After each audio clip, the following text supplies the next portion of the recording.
What is going on, people? I'm going to assume that a lot of the people watching this video are new to my channel because this is a new series what I'm doing and it's completely different to the stuff what I've done before. And as some of you may know that follow my Facebook and my Instagram, I've recently got into enduro riding. Now, I've been a rider for a long time now. I've always liked motorbikes. Even from a child, I used to have a cheap motorbike that I'd run around on and race on. And it's only recently that I've got into the enduro side of things. And when I say enduro, I don't mean enduro racing. I mean, yeah, of course, if you want to race, then it's going to be the same sort of thing. But for me, enduroing is going out to some tracks, having fun with my bike, doing a bit of green laning, and just about the community of the enduro community. And what this video is things to look out for when you're buying your enduro bike. Because I've just been through the pain, or not pain, the pleasure of what you are about to go through. And I just wish I knew a little bit more things about it before I went through the experience. So I've compiled a video with the help of the Enduro Riders UK group, which is free to join, by the way. It's a Facebook group and I massively recommend you getting on it. There's a wealth of experience there and you can ask questions there, and probably the fourth or fifth answer will be a serious answer. The first three will probably be someone making sarcastic comments towards you. But that's part of the community, that's the banter. But yeah, get yourself on there. And I've compiled this list with the expertise and the experience of the people on there.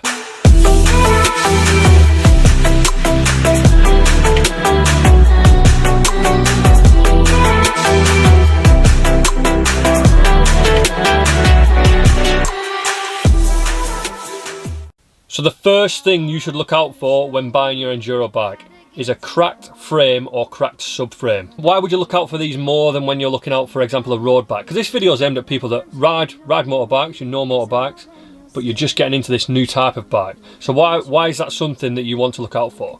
Well, in essence, you've got to imagine an enduro bike, it's had a pretty hard life. It's probably been dropped numerous times. It's always on rough terrain. So you're looking out for these cracked frames because it's obviously the key component of the bike, and if you damage that, then you've got a whole world of problems where you need a donor frame, you need a VIN number change, and if you're spending a decent amount on a bike, you don't want to be doing that, and you want to try and keep your numbers matching. So what you want to be looking for is some bikes have key places where they might crack, but generally it's going to be where the welds are. I know for sure on my Husqvarna there's some sliders, RNG made some sliders that create a vibration on the frame that then create a crack in the frame, and it's in the same place every time when people use those sliders. Give your specific bike a little Google and there might be like similar faults as to what the Husqvarna has, so you know exactly where to look as soon as you go and view the bike. The next thing you want to be looking for is the actual wear of the bike versus the claimed wear of the bike. What I mean by that is if your bike's measured in hours or your bike's measured in miles, you want to be making sure that the wear of that actual bike marries up to that. In this sport, in this industry, enduro is probably the most self-maintained sort of bike that you will get out there. Almost every enduro rider will probably service and maintain his own bike. There's going to be a few exceptions out there, but almost every single one of them will do that. Whereas road bikes and sports bikes, they probably just get a shop to do. So the servicing and maintenance is probably kept up to date with a legible book. You can see who's done it and track its history. An enduro bike, it's probably just got some people writing on a bit of scrappy paper going, I did this at 250 hours, I did this at 500 hours. So what I mean by is make sure the claimed wear, so the hours claimed on the vehicle, matches the wear on the vehicle itself. It all depends on what sort of claim you've got on it, but tyres, if it's a new bike and it's claimed to have, I don't know, 20 hours on it, and it's got real low tyres on it, then those two don't marry up. If it's a few years old and the seat is in tatters and falling to bits and it's only been ridden for 3 days, then again something should be sparking your interest as something's not quite right here. It's not always possible to do these sorts of checks because a lot of the bikes are just very old and a lot of the components just won't be factory components, there'll be new components. It is hard to do, but it's something you can definitely try and look out for. So the next one is the VIN check. Again, totally different to every other motorcycle you find out there. Enduro bikes are stolen a lot, like a lot. It is the must-have bike for any thief that wants a bike to play around on. It's easy to get away on a police on. It's a desirable bike. They're stolen, the VIN numbers are ground off, the engine numbers are ground off, sometimes new numbers are put onto them. So definitely do a VIN check. I've bought bikes and cars in the past where you go and meet someone and you think, nah, he's a trustworthy bloke, he said he did his VIN check, and you sometimes take the face value on it, and that's probably bad practice to do, but I've done that. Whereas in the enduro industry or in the enduro sport, I would 100% always recommend doing that check. For that £5 check, just give you a peace of mind. And again, check your engine numbers and your chassis numbers, because they can often be different. And if you're spending a lot on a bike and the engine or chassis numbers are wrong, then I probably think twice. It's not the end of the world if they are, because there could be a legit reason why, but there should be some proof there. So if someone's cracked their frame and then replaced their frame with another VIN number, and he can provide you proof that he bought a frame, and then it's legit.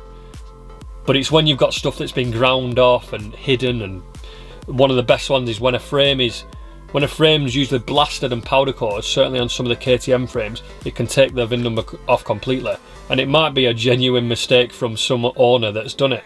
But I know that if I was getting my frame powder coated on my bike that I know is genuine, I would make sure that that VIN number is protected before they start bead blasting it.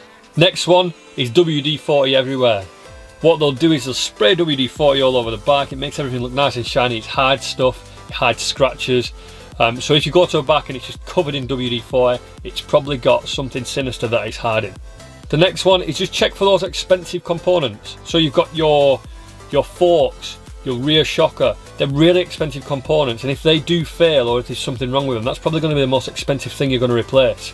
Generally, on some of your smaller bikes, certainly your two-stroke bike, engine maintenance is a cheap thing to do, so that you might think initially, oh, I'll make sure the engine's okay, but if the engine's not okay, it's probably going to be one of the cheaper things to rectify. Whereas if your forks or your shocker's gone, it's a new one, and it's usually an expensive component from a third-party company that's been installed on the bike from factory, so it's not going to be like a KTM front fork, it will be a brand of fork that is relatively expensive. The next one is make sure that when you get there, that bike is cold. You want to cold start it. Again, like we've been into before, the maintenance by the user is quite common. So if that's been done wrong, or if that's had extra wear on it when it should have had ring changes, that sort of stuff, then that's going to cause the bike to not run correctly when it's cold. And that's something you can pick up on by being the guy that starts it when it is cold. Don't get me wrong, not every bike's going to start first kick, and not every bike's going to start first turnover, but you're going to run into issues if you're really struggling to start it. And here's the final one, and I think the cherry on the pie, is check the maintenance of the bike. So a picture speaks 1,000 words. So that if you go and check that bike and the oil is in a really bad way and the filter is filthy, that person that takes care of that bike, you can probably expect that he doesn't take much care in the rest of the bike. So if he's just done a top end rebuild and his chain's in dire state and needs replacing, and the only thing you've got for proof of that top end rebuild is his word, I mean, someone that's going to do a top end rebuild is going to replace a chain, you'd like to think.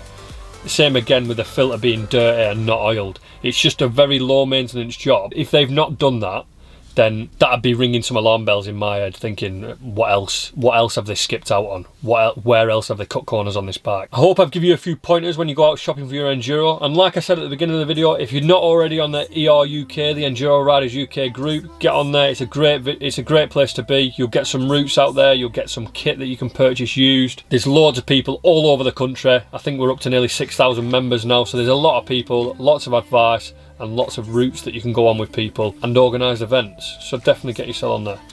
I look forward to seeing you in the next video. I'm going to be covering a lot more Enduro stuff because, like you, if you're watching this video, I'm relatively new to this as well. So I'm learning as I'm going. So I'm just going to be showing some of the stuff that I've learned so you don't have to learn the hard way. So I'll see you in the next video, which is probably going to be 5 reasons to buy an Enduro.